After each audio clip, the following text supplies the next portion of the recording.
Sziasztok! Ebben a videóban egy különleges videóval jöttem nektek. Kibontottam már, meg is néztem már, ne haragudjatok, hogy nem veletek bontottam ki, de másokon kívül veletek bontottam. Hoztam egy különleges dobozt, amiben a dobozban van pár dolog bennem. Mégis milyen dolgok rejtőznek ebben a dobozban? Nem tudom, én sem, hogy most láttam meg, hogy ugye milyen doboz jött. De nem néztem meg, mi van benne, mert nektek is meglepít akartam szerezni ebben, és már ez a doboz most már az enyém. Ez a dobozka most már rá fog videózni, ameddig örökké én videózok. Rendeltem két dolgot, amit rendeltem két dolgot, gyerekek, ami nagyon-nagyon jó dolog, és már én velem fog videózni. Üdvözöljétek dobozocskát. A dobozocska már régóta az én barátom. Amúgy nem. Nézzük, mi van benne. Amúgy ez nem sok dolog, hanem csak két dolgot rendeltem. Úristen! Nem néztem meg, csak kimondottam. Nem veletek voltam. Én láttam már őket, két táskát rendeltem, az egyik az egy ilyen arany, nagyon rossz a fogása neki. Azért nem veszem meg ilyen logó. Basszus, logó cuccai vannak neki.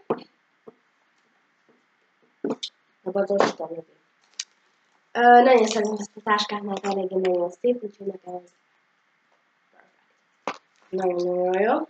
Amúgy jön szét a hajam, mert ma voltam megrendelni, és ma hoztam is, azaz ma hoztam haza, mert ma indulok.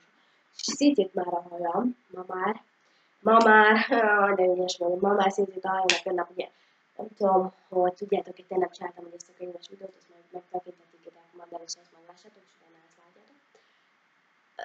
Most nem tudom, akartam mondani.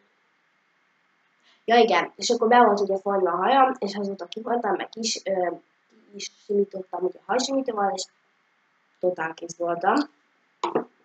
A következő táska az egy ilyen bagyos táska, aminek volt gyás, nyulas, hőr, nem hőrcsögös, oroszlános és bagyos. Ez a négy dolog volt meg. Én bagyos nem de azt gondoltam. De ilyen pirosban rendeltem, de lilát kaptam, úgyhogy nem szeretem a lilát, de ezért viszem, mert hogy nem azért rendeltem, mert egy tiszta kosz lett. Az a baj ennek a táskának, a tiszta kosz. És amikor fonták ki. Most nézem, gyerekek, kiszedem, és még van így, de amúgy nem igaz a rendelés, mert hogy én nem ilyen rendelőket szoktam elrendelni, amúgy jön a köröm is. De mindegy, nem ma kellene jön a köröm, és befessem, meg újra leszelni a körmeim, de mindegy, van jön. És ez a táska, ez egy ilyen nagyon-nagyon víg táska, az nagyon szeretem az ilyen táskákat, úgyhogy Úristen. Ez ilyen nagyon jó cipzárjai vannak neki, cipzárjai van neki. És ez lett volna az rendelésem ebben a szép dobozocskával. Tudjuk dobozocska? És erről lesz az én videótársam, úgyhogy mindegyik videóban látjátok majd. Feljön. Maradt a dobozocska. És üdvözöljük dobozocskát, ő lesz most már az új videótársam. De szóval ezt a két dolgot rendeltem, és főleg dobozocskát is üdvözöljétek majd következő videóban, mert ő is videózni fog velem, és amúgy jöjj szépen, nem csinálom, mert nem. És akkor a következő videóban találkozunk. Sziasztok!